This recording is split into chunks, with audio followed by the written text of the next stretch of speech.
So, yes, today we are going to be starting a brand new book. And by brand new, I mean very old, but new to the channel. We're going to be starting A Tale of Two Cities, a story of the French Revolution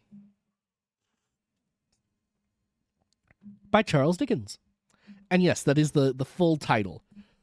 It is A Tale of Two Cities, subtitle, A Story of the French Revolution. And I'm very excited for this one. This is like one of the classic books, right? This is one of the books of all time. And it's going to be super fun. So a couple notes about formatting for this book, things of that nature. So fun fact, this book is actually separated into 3 smaller books. Yes. So there's book the first, book the second, which is very big, and book the third, which is the second longest. The first book is only 6 chapters. The second is 24, and the third is 25. If I can read? Can I read? No, that's 15. The third is only 15. So book the second is much, much longer. But we will be doing 3 chapters of this one, I think, at a time. I think 3 chapters at a time is appropriate.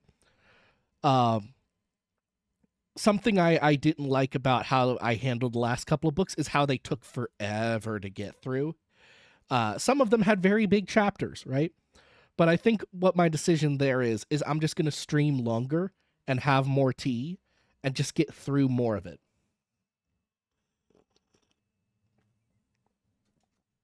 So that's my plan, is to do 3 chapters at a time. So we've got 6 and 24 and 15, which is, if I can do math, 21 and 24 is 45. 45 chapters divided by 3 is, it'll be a big number. It'll still take us a number of weeks to get through that with 3 chapters at a time. Depending on the length of the chapters, I may do more or less. I'm very, very excited to get into this one. Very excited to get into an old one, you know. If you've seen the YouTube thumbnail, I took one of the very old covers of this book for the thumbnail. I like it a lot. There was an alternate cover, which is a very old man in a jail cell, which I also liked, but I did not like more than. So yeah. Oh, and just to cover myself legally, I have to say this. We're using the Gutenberg.org version from Project Gutenberg. If you would like to access this book yourself for free in totality, along with thousands and thousands of other pieces of literature that have been saved for posterity, go to the Project Gutenberg website. They do. I noticed the other day that they have that down at the bottom, like, hey, if you use our stuff, just like mention us, please. It's like, oh yeah, that's fair. You've gone through all of that hard work. That's fair. So before we get into the book, how's everybody doing? Everyone having a good day? Say hello if you want. Where did I put YouTube chat? I had it popped up over here somewhere. There it is.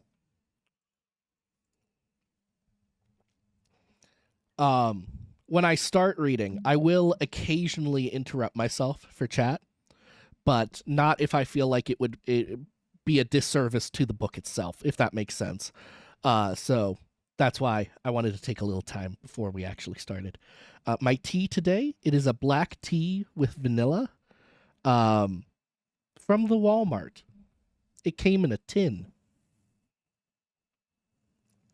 I like it a lot. And hopefully, I think I'm over my cold at this point. I think I am. Hopefully that lasts. Hopefully that lasts. All right. Well, without further actually, I will do one more thing, because I've missed Bobble. I'm bringing Bobble back myself. It's Bobble time. Look at the boy. He's so happy to be here. He just wants to read. I missed Bobble. All right. Let's get this party started. Book the First, Recalled to Life. Chapter 1, The Period.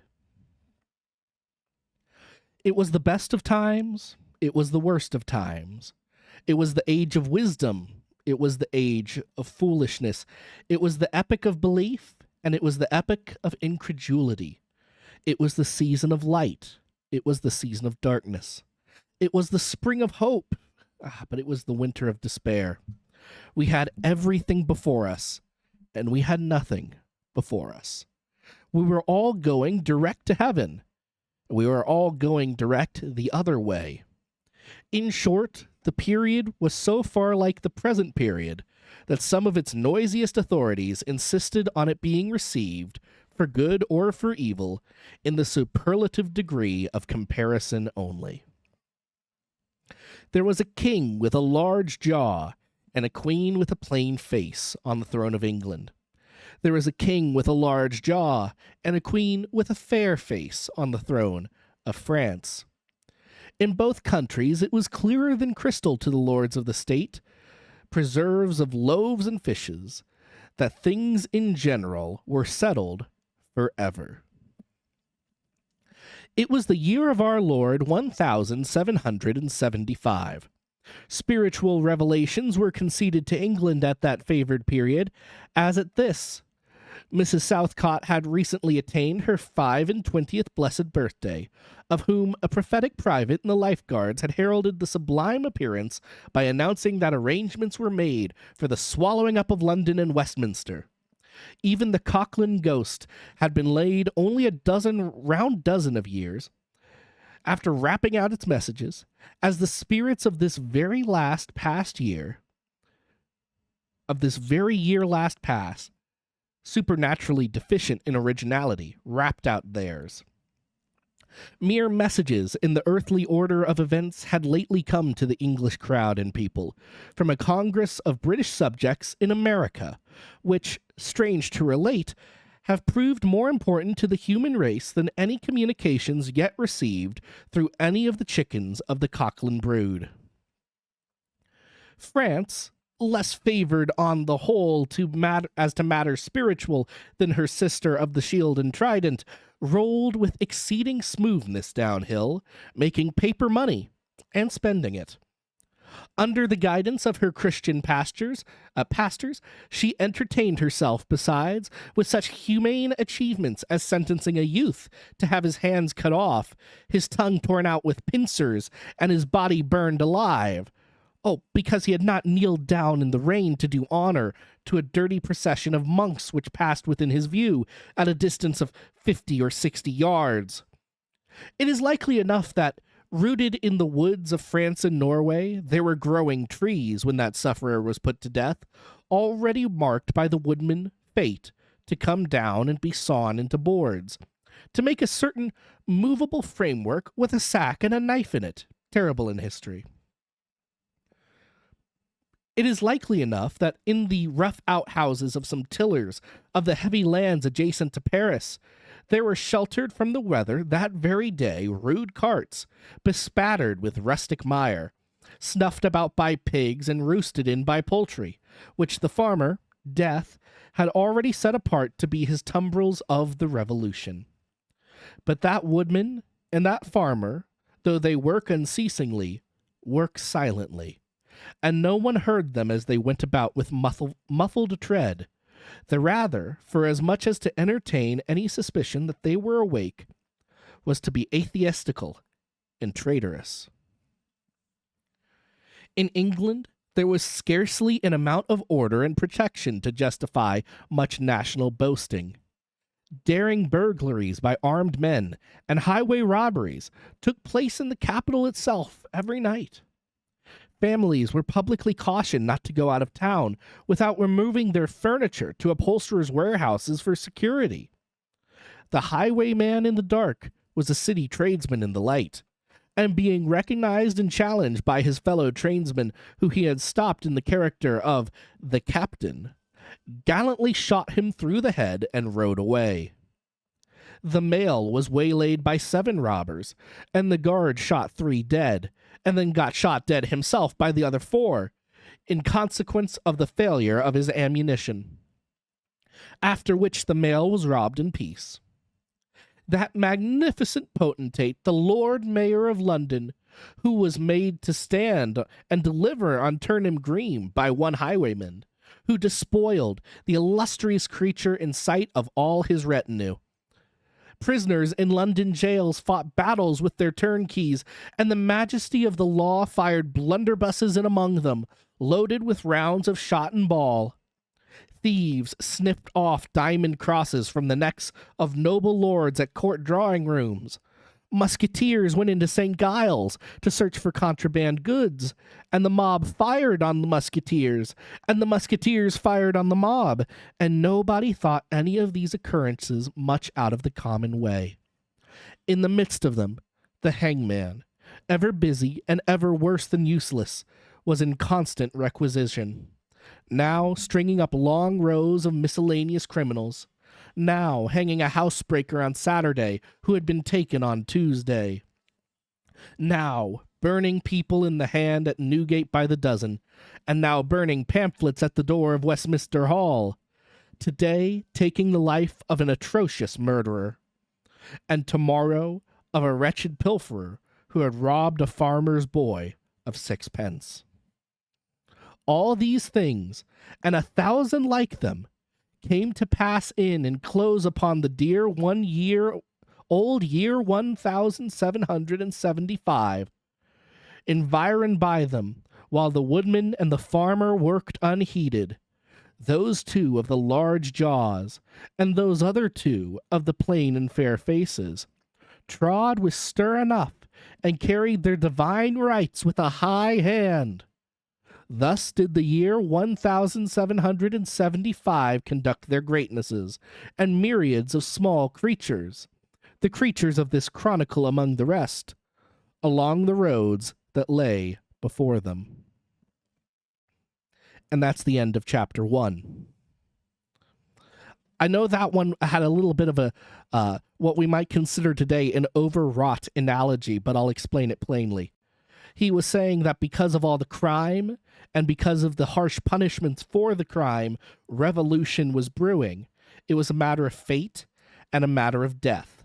That's what he was saying. And that these two countries, being Britain and France, are going to deal with these things in different ways. And we will see how they shall deal. At least that's what I believe he was saying with the English and France comparison. By the title, A Tale of Two Cities, it suggests to me that we're going to see the difference between kind of the American Revolution and the French Revolution.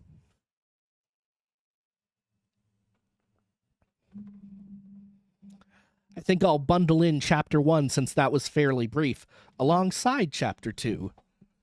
So we'll keep recording and move ourselves along. Chapter 2, The Mail. It was the Dover Road that lay, on a Friday night late in November, before the first of the persons with whom this history has business. The Dover Road lay, as to him, beyond the Dover Mail, as it lumbered up Shooter's Hill. He walked uphill in the mire by the side of the mail, as the rest of the passengers did, not because they had the least relish for walking exercise, under the circumstances, but because the hill and the harness and the mud and the mail were all so heavy that the horses had 3 times already come to a stop, besides once drawing the coach across the road, with the mutinous intent of taking it back to Blackheath. Reins and whip and coachman and guard, however, in combination, had read that article of war which forbade a purpose otherwise strongly in favor of the argument, that some brute animals are endured with reason, and the team had capitulated and returned to their duty. With drooping heads and tremulous tails, they mashed their way through the thick mud, floundering and stumbling between whiles, as if they were falling to pieces at the larger joints. As often as the driver rested them and brought them to a stand, with the wary, "Ho-ho! So-ho, then!" the near leader violently shook his head and everything upon it, like an unusually emphatic horse, denying that the coach could be got up the hill. Whenever the leader made this rattle, the passenger started, as a nervous passenger might, and was disturbed in mind. There was a steaming mist in all the hollows, and it had roamed in its forlornness up the hill, like an evil spirit, seeking rest and finding none.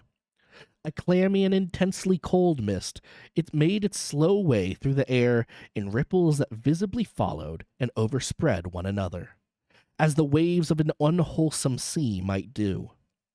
It was dense enough to shut out everything from the light of the coach lamps, but these its own workings, and a few yards of road beside.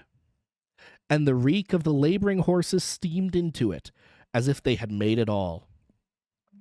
2 other passengers, besides the one, were plodding up the hill by the side of the mail. All 3 were wrapped to the cheekbones and over the ears, and wore jackboots. Not one of the 3 could have said from anything he saw what either of the other 2 was like, and each was hidden under almost as many wrappers from the eyes as from the mind, as from the eyes of the body of his 2 companions. In those days, travelers were very shy of being confidential on a short notice, for anybody on the road might be a robber or in league with robbers. As to the latter, when every posting house and alehouse could produce somebody in the captain's pay, ranging from the landlord to the lowest stable nondescript, it was the likeliest thing upon the cards. So the guard of the Dover mail thought to himself that Friday night in November, 1775, lumbering up Shooter's Hill, as he stood on his own particular perch beside the mail, beating his feet and keeping an eye and a hand on the arm chest before him, where a loaded blunderbuss lay at the top of 6 or 8 loaded horse pistols, deposited on a substratum of cutlass. The Dover mail was in its usual genial position that the guard suspected the passengers suspected one another and the guard, and they all suspected everybody else. And the coachman was sure of nothing but the horses, as to which cattle he could, with a clear conscience, have taken his oath on the 2 testaments that they were not fit for the journey. "Whoa!" said the coachman. "So then, one more pull and you're at the top, and be damned to you, for I've had trouble enough to get you to it." "Joe!" "Halloa!" the guard replied. "What o'clock do you make it, Joe?" 10 minutes, good past 11. "My blood!" ejaculated the vexed coachman. "And not atop of Shooters yet? Get on with you." The emphatic horse, cut short by the whip in a most decided negative, made a decided scramble for it, and for the other 3 horses followed suit. Once more the Dover mail struggled on, with the jackboots of its passengers squashing along by its side. They had stopped when the coach stopped, and they kept close company with it. If any one of the 3 had had the hardihood to propose to another to walk on a little ahead into the midst and darkness, he would have put himself in a fair way of getting shot instantly, as a highwayman. The last burst carried the mail to the summit of the hill. The horses stopped to breathe again, and the guard got down to skid the wheel for the descent, and opened the coach door to let the passengers in. "Joe!" cried the coachman in a warning voice, looking down from his box.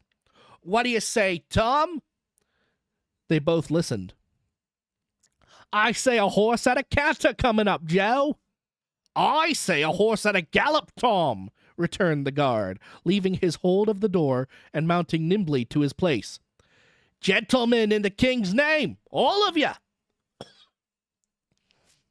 With this hurried adjuration, he cocked his blunderbuss and stood on the offensive. The passenger booked by this history was on the coach step, getting in. The 2 other passengers were close to behind him and about to follow. He remained on the step, half in the coach and half out of. They remained in the road below him.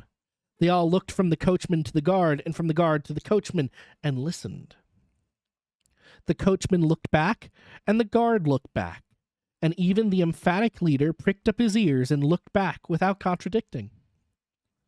The stillness consequent on the cessation of the rumbling and laboring of the coach, added to the stillness of the night, made it very quiet indeed. The panting of the horses communicated a tremulous motion to the coach, as if it were in a state of agitation. The hearts of the passengers beat loud enough perhaps to be heard, but at any rate, the quiet pause was audibly expressive of people out of breath and holding the breath and having the pulses quickened by expectation. The sound of a horse at a gallop came fast and furiously up the hill. "So!" the guard sang out as loud as he could roar. "You there! Stand! I shall fire!" The pace was suddenly checked, and with much splashing and floundering, a man's voice called from the mist. "Is that the Dover Mail?" "Never mind what it is," the guard retorted. "What are you?" "Is that the Dover Mail?" "Why do you want to know?" "I want a passenger, if it is." "What passenger?" "Mr. Jarvis Lorry." Our booked passenger showed in a moment that it was his name. The guard, the coachman, and the two other passengers eyed him distrustfully. "Keep where you are," the guard called to the voice in the mist, "because if I should make a mistake, it could never be set right in your lifetime. Gentlemen of the name of Lorry, answer straight." "What is the matter?" asked the passenger then, with mildly quavering speech. Who wants me? Is it Jerry?" "I don't like Jerry's voice if it is Jerry," growled the guard to himself. "He's hoarser than suits me, is Jerry." "Yes, Mr. Lorry." "What is the matter?" "A dispatch sent after you from over yonder. Tea and Company." I know this messenger, guard," said Mr. Lorry, getting down into the road, assisted from behind more swiftly than politely by the other two passengers, who immediately scrambled into the coach, shut the door, and pulled up the window. "He may come close. There's nothing wrong." "I hope there ain't, but I can't make so nashin' sure of that," said the guard, in gruff soliloquy. "Hello, you!" "Well, and hello, you!" said Jerry, more hoarsely than before. "Come on at a foot pace, do you mind me? And if you got the holsters to that saddle of yourn, don't let me see your hand go nigh 'em, for I'm a devil at a quick mistake, and when I make one, it takes the form of lead. So now let's look at you." The figures of a horse and rider came slowly through the eddying mist, and came up to the side of the mail where the passenger stood. The rider stooped, and casting up his eyes at the guard, handed the passenger a small folded paper. The rider's horse was blown, and both horse and rider were covered with mud, from the hooves of the horse to the hat of the man. "Guard," said the passenger, in a tone of quiet business confidence. The watchful guard, with his right hand at the stock of his raised blunderbuss, his left at the barrel, and his eye on the horseman, answered curtly, "Sir?" "There's nothing to apprehend. I belong to Tellson's Bank. You must know Tellson's Bank in London. I'm going to Paris on business. A crown to drink. I may read this?" If so be as you're quicken, sir." He opened it at the light of the coach lamp on that side, and read, first to himself, and then aloud, "Wait at Dover for Mamselle. It's not long, you see, guard. Jerry, say that my answer was recalled to life." Jerry started in his saddle. "That's a blazing strange answer, too," said he, at his hoarsest. "Take that message back, and they will know I received this, as well as if I wrote. Make the best of your way. Good night." With those words, the passenger opened the coach door and got in, not at all assisted by his fellow passengers, who had expeditiously secreted their watches and purses in their boots, and were now making a general pretense of being asleep, with no more definite purpose than to escape the hazard of originating than any other kind of action. The coach lumbered on again, with heavier wreaths of mist closing round it as it began the descent. The guard soon replaced his blunderbuss in his arm chest, and having looked to the rest of its contents, and having looked to the supplementary pistols that he wore in his belt, looked to a smaller chest beneath his seat, in which there were a few smith's tools, a couple of torches, and a tinder box. For he was furnished with that completeness that if the coach lamps had been blown and stormed out, which did occasionally happen, he only had to shut himself up inside, keep the flint and steel sparks well off the straw, and get a light with tolerable safety and ease, if he were lucky, in 5 minutes. "Tom!" softly came over the coach roof. "Hello, Joe. Did you hear the message?" "I did, Joe." "What did you make of it, Tom?" "Nothing at all, Joe." "That's a coincidence, too," the guard mused, "for I made the same of it myself."